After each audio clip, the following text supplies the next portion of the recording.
The Kitselas Canyon, the unceded traditional territory of the Kitselas, the people of the canyon.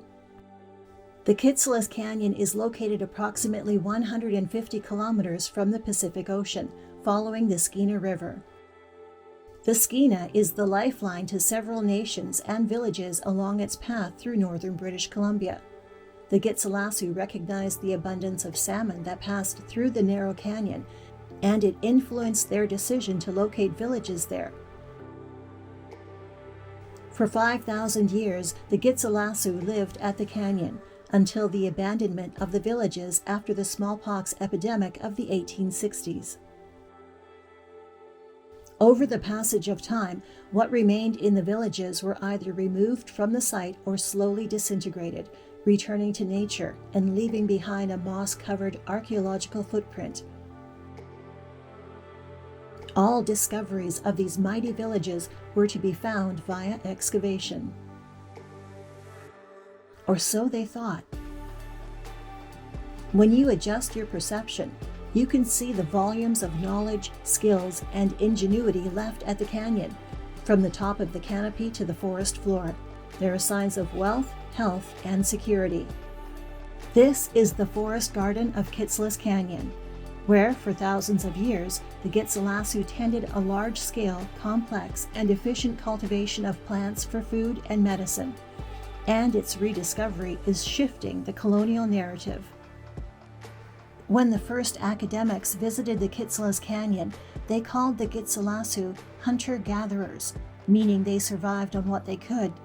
Viewed through their colonial lens, they could only compare the lands of the Kitselas to their lands in their society, and that narrow perception completely missed how sophisticated and knowledgeable the people of the canyon actually were. And we're not alone. The term forest garden comes from it's borrowed from a few different areas. So Annabelle Ford has done a lot of work with forest gardens in Maya context. And we see this kind of perennial forest management happening, not just in Central America, but also in parts of Northeast India, in South Africa. Globally, people were managing forests in a way that kind of balanced things like food productivity, but also biodiversity, right? We see that you don't have to completely destroy an ecosystem to get food, or it maybe destroys is a strong word, but it doesn't have to result in a net turnover in species. You can manage a forest in a way that just kind of helps things along. You allow, you can clear an area and whatever comes back, whether that's hazelnut, crabapple, Saskatoon berries, soap berries, you can kind of select as the forest goes through its successional phases. And so that's a common thread we see globally, that people are managing forests in this way, where they're kind of working with the system. We're visiting the garden in the spring. You have to imagine how lush and full of life this area will be in the summer months. An abundance of fruit, nuts, medicines, and root vegetables are found here, and it's not by accident or coincidence. This was a carefully managed area, and again, the garden holds all the clues. Only the plants originally planted in this garden will grow in this soil. It is different from other areas in the Kitselas Canyon. Soil studies provide support that the garden maintenance was complex and unique. You see, we have something very dark, and that's the very indication of the recycling of the biomass in the system through controlled wildfire, through recycling of wood pieces in the system, charcoal, fish bones from the river. So you see that's a very closing circularity of nutrients in the system, and we are observing this signature fingerprint in the soil of this very innovative human ecosystem interactions, marriage that exists here in Kitselas. The Kitselas gardeners were gifted. They understood how to create, care for, protect the plants. They understood the seasonality of different plants, and they knew the garden would attract big game. They knew how to plan, and their work fed hundreds of people each year for thousands of years. It's an exciting rediscovery. Been working with her in the forest gardens for the past probably 4 or 5 years. And it's just an amazing opportunity to understand what our people did years and years ago. History is being rewritten, and it's being written as our story.